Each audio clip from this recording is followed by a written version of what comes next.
Mind-blowing idea.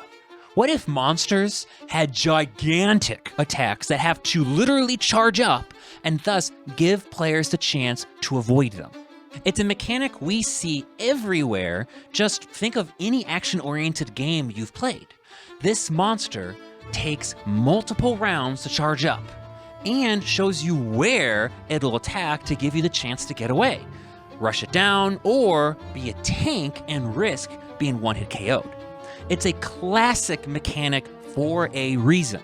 It builds anticipation and produces moments we end up remembering forever. The panic, outsmarting it, getting too greedy. But most importantly, it prevents battles from being a slog. You can't just stand in front of the monster and button mash, you have to move. But for some reason, we don't have this in D&D. And because we lack this mechanic, our players turn into statues. You know what I'm talking about. The battle starts and everyone swarms the monster. But then that's it for movement. There's no reason to use the terrain or anything like that at all. Even if the battle map is super cool, it'd be unoptimal and not strategic at all to move. So let's fix that and build this missing mechanic I call Telegraph Strike. Imagine a dragon with those big claws and huge wings. We're not going to do a typical wing attack, no! We're going to charge up and cast an aura with a 30-foot radius, where everything in that aura will be attacked next round. Instantly, you have completely transformed the battlefield. Your players have more decisions to make. Do I keep slogging away at this dragon to kill it faster because it can't attack again if it's dead? Or would it be a good idea to tactfully retreat? Meaning you opened the door to make use of skills that aren't typically helpful and useful in battle, and whoa, an opportunity to use the terrain around me? And if you're feeling spicy, who said that the monster's effect has to go off after one round?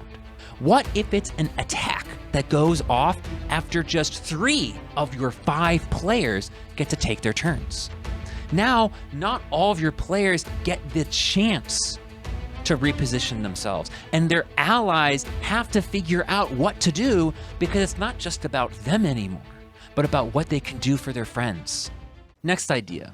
What if it's a tracking telegraph, where the big bad NPC vows to make an attack centered on that particular player next turn?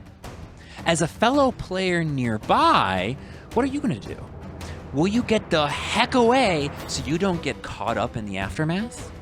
You do have plenty of movement, but the decision's not so easy when you realize that the NPC probably smart, and if all of your companions disperse just like you, that NPC has an open one-on-one against you and your buddy. And you might not be able to get within range to defend them next round. Last idea. So let's go wild.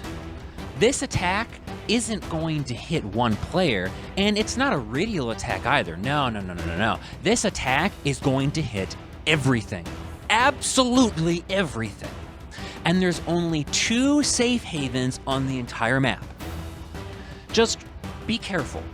If you all end up in the same location, the monster might unleash a big attack since all the players are concentrated in just one place. It'd be terrible if that happened.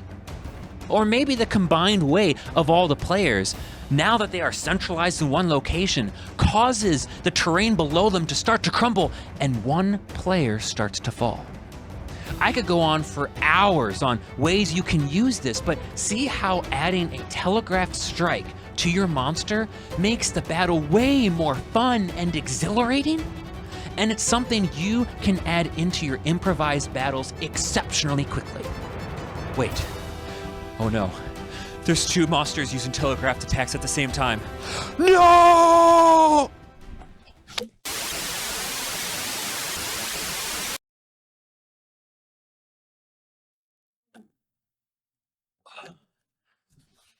Don't worry, I survived.